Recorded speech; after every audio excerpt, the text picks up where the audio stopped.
Assalamualaikum warahmatullahi wabarakatuh. Bagaimana kabarnya anak-anakku sekalian? Semoga kalian semua dalam keadaan sehat walafiat dan kita semua selalu dalam lindungan Allah. Amin Allahumma amin. Anak-anakku, selamat Ustaz ucapkan kepada kalian yang saat ini sudah berada di kelas 5. Mudah-mudahan semangat kalian untuk belajar selalu berkobar. Amin Allahumma amin. Baik anak-anakku sekalian, pada kesempatan ini kita akan belajar materi pendidikan agama Islam dan budi pekerti. Dan di kelas 5 ini, pada pelajaran pendidikan agama Islam dan budi pekerti, kalian akan ditemani oleh Ustadz Sihab. Sebelum kita belajar, marilah bersama-sama kita memulai pembelajaran hari ini dengan pembacaan doa. Doa akan belajar. Rabbi zidni ilman nafi'a warzuqni fahma wa amalan saliha.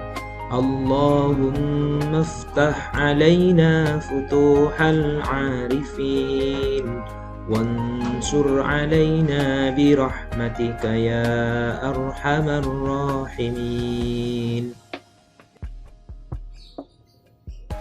Nah, langsung saja pada materi pendidikan agama Islam dan budi pekerti untuk saat ini di kelas 5, kita mulai dengan pelajaran yang pertama.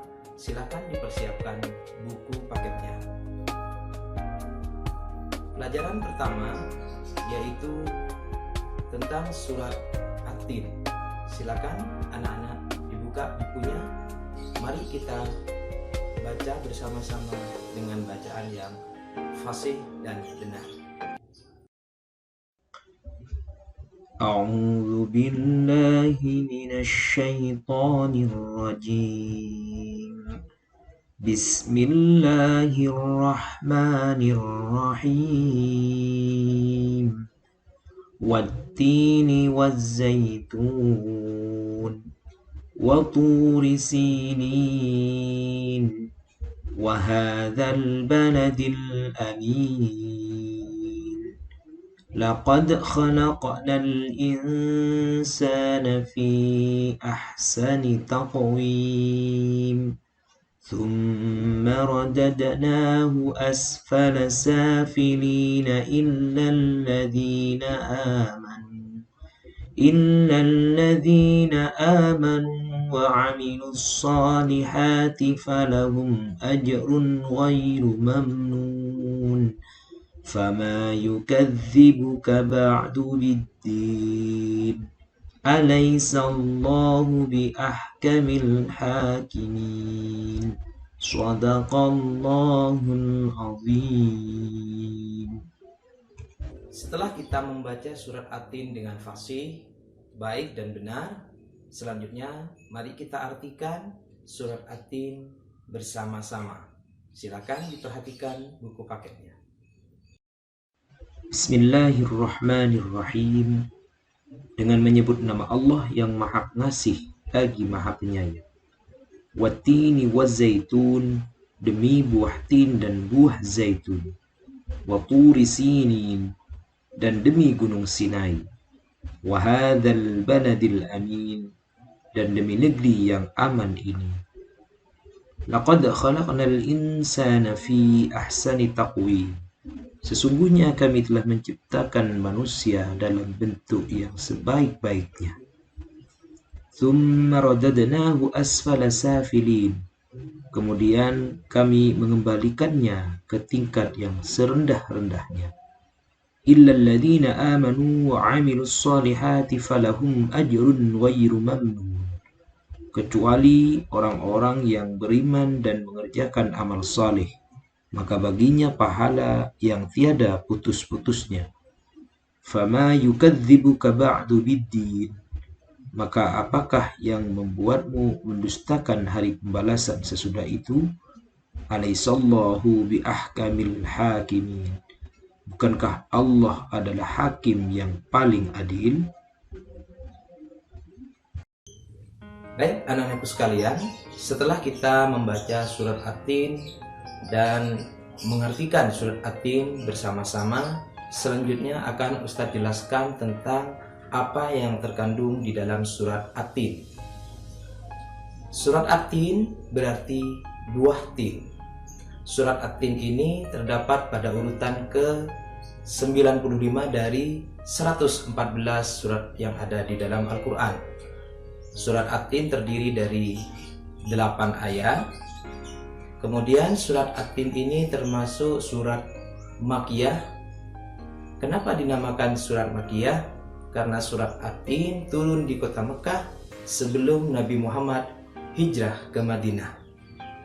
Nama At-Tin atau kata At-Tin diambil dari ayat yang pertama, yaitu Wattini wazzaitun.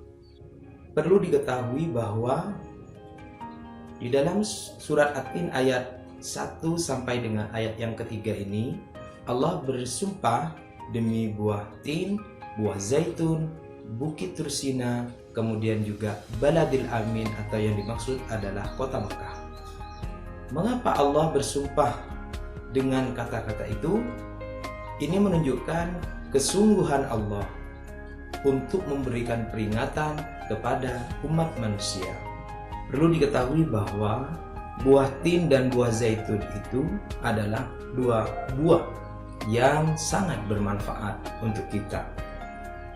Dan menurut ahli tafsir, sebagian ahli tafsir menjelaskan bahwa tin itu adalah tempat tinggal Nabi Nuh. Yang dimaksud adalah kota Damaskus. Karena di kota Damaskus itu banyak ditumbuhi pohon tin.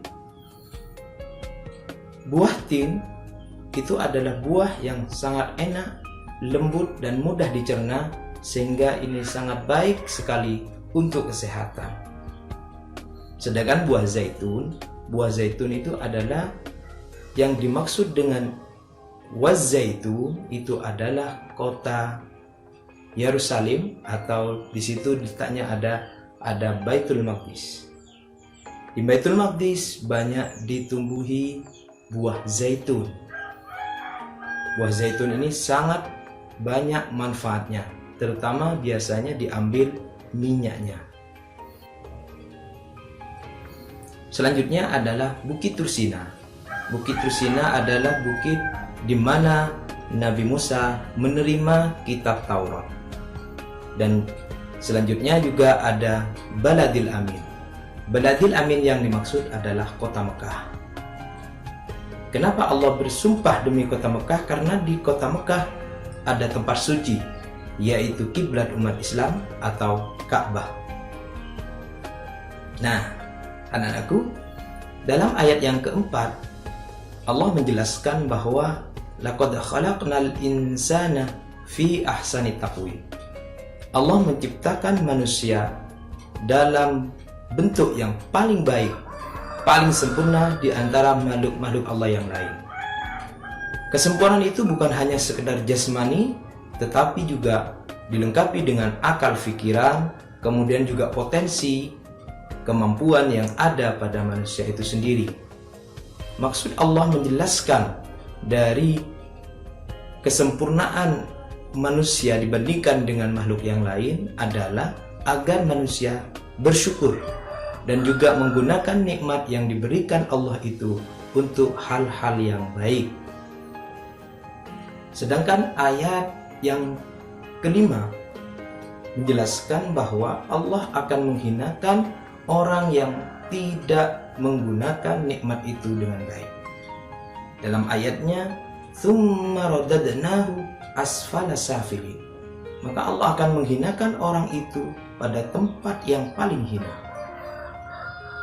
Kecuali bagi orang yang beriman dan selalu berbuat baik. Sedangkan ayat yang ketujuh dan ayat yang ke-8 menjelaskan bahwa Allah akan memberikan nikmat kepada orang yang beriman dan beramal baik, kemudian juga akan memberikan balasan bagi orang-orang yang mendustakan Allah, atau orang-orang yang sudah tahu bahwa Allah itu adalah paling bijaksananya hakim, tetapi mereka tetap mendustakan dengan tidak beriman dan tidak beramal baik. Naudzubillah, semoga kita dihindarkan menjadi orang-orang yang mendustakan Allah, dan kita senantiasa menjadi orang yang selalu beriman kepada Allah dan selalu berbuat baik. Anak-anakku, dari penjelasan tadi bisa kita simpulkan bahwa kandungan atau penjelasan dari surat At-Tin adalah yang pertama, Allah menciptakan manusia dalam bentuk yang paling sempurna, baik itu jasmani maupun rohani, dibandingkan dengan makhluk-makhluk Allah yang lain. Yang kedua, Allah akan menghinakan orang yang tidak beriman kepada Allah dan tidak berbuat baik, karena mereka menuruti hawa nafsunya.